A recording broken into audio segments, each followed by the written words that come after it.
Hey everyone, this is Chuck here. Met some of you before, of course, on the other videos here.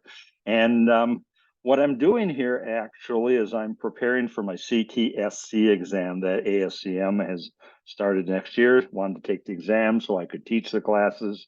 CTSC, if you're not familiar with it, is certified in transforming supply chain. So I've had a chance to go through the material, get prepared myself a bit, still struggling to wrap my arms around things. And I was scratching my head with how I can help better prepare myself to take the exam with some confidence. And one of the things that struck me, since I enjoy teaching the certification classes, is practice like I'm teaching it myself. So, excuse me, what I'm doing here is probably helping my learning. I'm going to pretend like I'm teaching it. Certainly no expert, have not passed the exam, but I thought I would put some videos together on each of the sections as we go. And then this would give me a chance to practice if I'm teaching and get a little more comfort with what I'm trying to accomplish. So I also thought at the same time too that, hey, it'd be kind of fun to share these because you're probably going through wrestling with, preparing for the same exam. And I thought, well, why not share thoughts and comments, and we could get some comments going back and forth after I post this to the YouTube channel. So I do have to say this is all Chuck's opinion stuff. What I've taken for an approach for myself is I took the exam content manual and then I added notes from the participant guide on main topics that I highlighted in the participant guide, brought them over to the exam content manual, and kind of created my own set of notes here. And so I thought I would just share those, the comments and what I reacted with and get your thoughts too. So really what I wanted to do was just have something like an audio file, but you really can't upload just an audio file without matching a video with it here. So here we are. Hopefully, you're comfortable listening in. Perhaps you want to pause and grab your participant guide. It isn't Hollywood cinematography. That's not the intent. The intent is just to share. So you might see family buzzing by, dog jumping in the lap, or the cat or whatever, but it's really just to share conversations with you. So I've got it on the screen above me here, and I'll just kind of start at the beginning. And so for this first session, I wanted to go into Module 1, Supply Chain Transformation Overview, specifically Section A, Supply Chain Transformation Introduction. And the first item on the exam content manual says, define and classify the types of supply chains. Now, one of the things that hit me is that could mean two different things. Tell me what the actual types of supply chains are, or also, give me the information on what do I need to learn for the exam to be able to define and classify types of supply chains. So from and again, I don't know if any of these will be on the exam or not, but it's just what I went through getting study here. So one of the things that I did is I got a hold of the reference books, and the one that struck me on this one was the book by John Gatorna and Deborah Ellis, published by FT Publishing, and it's called Transforming Supply Chains. And in there, he does Gatorna and Ellis talk about the appropriate supply chain, well, the 5 most common behavioral segments and appropriate supply chain response. Now, I'm not no expert, but I found this really intriguing in the sense of they identified 5 different, it looks to me like they defined 5 different types of supply chains. One is a collaborative supply chain with all its characteristics. A second one is a lean supply chain. Third one is a campaign supply chain. Fourth one is an agile supply chain. And then a fifth one is a fully flexible supply chain. And so they argued, based on the customer expectations, we're going to have to respond with one of these 5 different supply chains, and they've got different characteristics for that. So those were the 5 that were interesting in the book.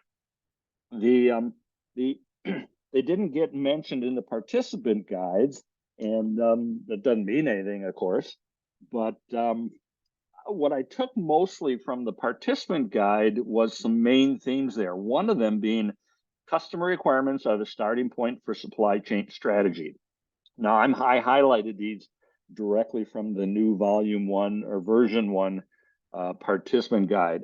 But when I see customer requirements are the starting point for supply chain, That makes total sense to me because the idea behind that is to listen to the voice of the customer. They're going to tell us what their expectations are, and that's going to help us define, what type of supply chain we need. So to me, that's a good test prep in terms of thinking when I get a question, hey, customer requirements are the starting point. Second one they talk about is the supply chain as a strategic asset.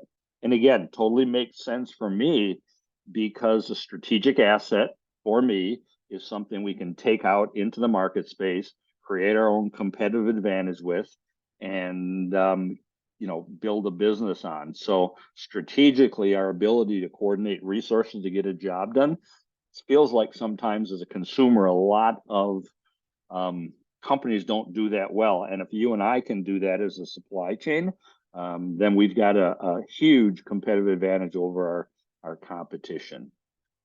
Third comment they've got here, it says, it is vital to develop a shared understanding of what is meant by a supply chain, and in particular, multiple supply chains. What I really intrigued by there is the idea of developing a shared understanding of what a supply chain is. Makes me wonder, do our folks in our companies really understand what a supply chain is? And then B, are we all on the same page and rowing in the same direction? So I think what I'll take into the test myself is that theme, as I look at questions and understanding for once I, pass the exam, is the idea of we've got to get everybody on the same page, have a similar shared understanding of what a supply chain means. Next point that hit me that I highlighted says this, and again, these are coming from the participant guide. The most critical concept to clarify in a supply chain illustration is how the horizontal end-to-end supply chain relates to the vertical functions or vertical areas in its own organization and in its partner organizations.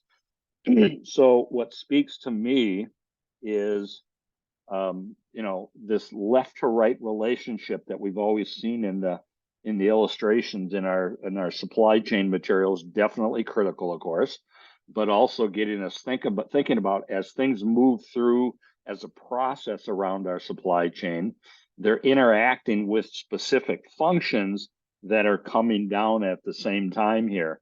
So we not only have to define what are those value added activities within the supply chain going from end to end, but also giving thought to the connections to the individual jobs, which makes me wonder sometimes, is a supply chain really not just planning, sourcing, making, delivering, orchestrating, et cetera?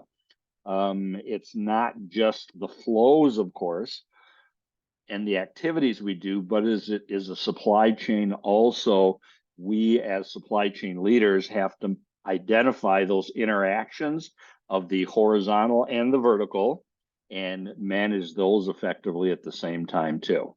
So from a test-wise takeaway for me, the idea there is going to be the connection of the horizontal with the vertical.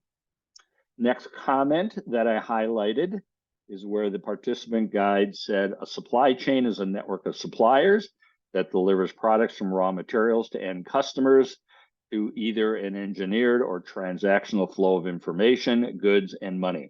Now, those of us who have taken other, certification classes are very familiar with that picture they're talking about, that our supply chain flows are what you see there, the information, the goods, and the money. For those who have not seen that picture, definitely read that well and give some serious thought to it. What does that look like to you? Why do you think that's important?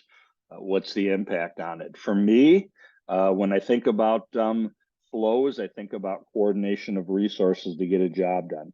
And that's not my own statement. I heard that somewhere. Wish I could find it, and I loved and I want to give credit to whoever came up with that, because it's really helped me understand it's a continuous movement of things that's going on here. Excuse me. Next bullet point under that, defining and classifying supply chains. Supply chain is the design, planning, execution, control, and monitoring of supply chain activities with the idea of creating net value, building a competitive infrastructure, leveraging worldwide logistics, synchronizing supply with demand, and measuring performance globally. So a couple things jumped out at me is number one, I need to get out and learn the SCORE DS model better, which will be part of what we have to learn for our exams here. But it does get us thinking about all the activities we do. And SCORE DS looks like it does a really nice job of giving us a standard to work with so we can check ourselves against. Second thing hit me, creating net value, something the customer is willing to pay us for over and above what it costs us to do it.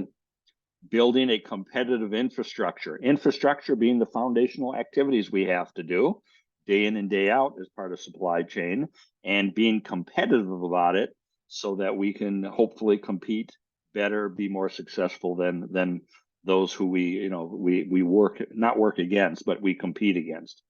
Leveraging worldwide logistics. We're moving things globally around the world. So that's got to be part of supply chain. Balancing or synchronizing supply with demand. To do that, of course, we need to understand supply and demand better and their patterns and hopefully bring those two together. And then measuring ourselves globally. Globally could be around the world. Globally could also be looking as a whole across our whole business. The next bullet point that hit me, we need to have a supply chain strategy that creates the necessary capabilities for customer satisfaction, retention, and market share growth. So strategy for me, we have it in the ASCM dictionary, and many other books have defined strategy. I've always struggled with them, honest to goodness, and I get the definitions, I read it, but being a very transactional person myself, it's always been a struggle to understand strategy. It wasn't until I read the book called Playing to Win by is it A.G. Lafley, I think is the name of the book. I'm looking at it back here. He talked about strategy as where are we going to play, how are we going to win, and what's our plan to get there. And when I heard that, it was like, I totally get that. That makes sense. So we've got to figure out in our supply chain where are we going to play, how are we going to win, what's our plan to get there, in support of what the content calls the integrated performance model or measurement model, where we're trying to be aligned with and supportive of our strategy. So we need to have the ability to meet with the customer needs, keep the customers, not just have them as a one-off, and continue to grow our market share however we define growth. And that certainly is going to change. You'll see as you go through the material, we're rethinking what growth is because of sustainability. It's not always up anymore, but retaining customers over time and redefining what growth is going to mean. So there's something to tease out there too. Interesting one also, I saw this, I struggled in my career with folks I worked with. Here's the comment that comes out of the participant guide. A common trap is for stakeholders to assume that a supply chain needs to be excellent at every variable. Reality is, it's argued pretty consistently, we can't be everything to everybody. We've got to pick our one or two areas we're going to play in and be excellent at that, and then be competitive in the rest of all those other areas, because you can't be everything to everybody. You don't have the resources to do that probably. I don't know for sure, but I wonder if it's even physically possible, because a lot of times these different strategies tend to bump into each other. So how do you accomplish that? So we need to find out what our spaces we're going to play in and win at, so to speak. So got 3 comments left here, and then we'll finish up here.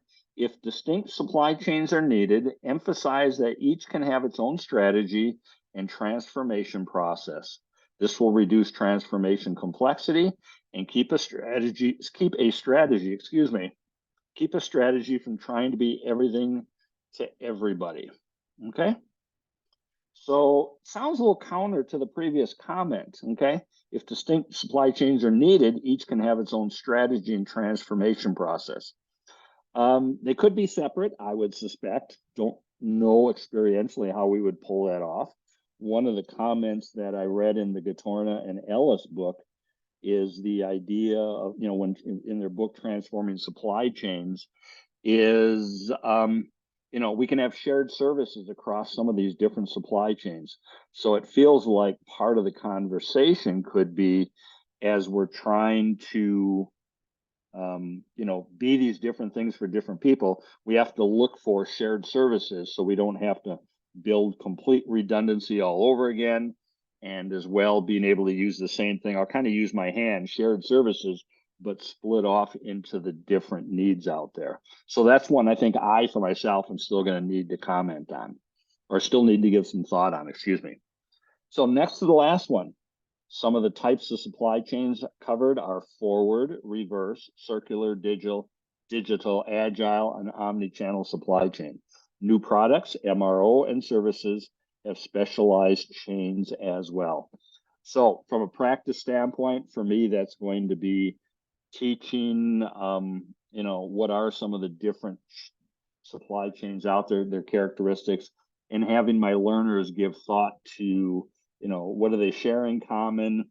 What are the differences? Why we have to have these differences? And, what's the impact of that? Last one here in this section was a very simple sentence I found in the participant guide. Complexity should add competitive advantage, which complexity is an interesting topic for me. I enjoy complexity as a metaphor or an image to businesses because complexity is systems that constantly change and constantly adapt, and that's what's needed to be able to thrive and survive. But I also think of it in terms of studying for the exam here. Complexity should add competitive advantage in that if we're going to make things a little bit more complex, it should give us something that gives us an advantage out in the marketplace. So these are the things that I'm wrestling with as I'm preparing in this first section for the exam, and wanted to share with you. As far as if you're in your journey to take your exam, share with you some of my thoughts on the topics, and get you thinking. Love to hear your thoughts as you go through, and things that would help me prepare for the exam as well as help yourself too. So like I said, the idea behind this is to help myself prepare, and doing it by talking like this, but also practice a bit because I hope to teach someday and prepare for the exam. So I wanted to share this with you. And by no stretch is this any ASCM, official position. This is a individual's opinion wanting to share with you and wanting to give proper credit to the ASCM participant guide content, those who wrote it, ASCM, the reference book, like I said, from John Gatorna and Deborah Ellis, Transforming Supply Chains, fabulous reference. And it was a good book to read that really got me thinking. So hopefully this helps you. And when we do our next video on the next topic that I'm studying, the next one in the exam content manual is learning the supply chain maturity stages. So I thank you very much, and hopefully this gave you some ideas for your own studying.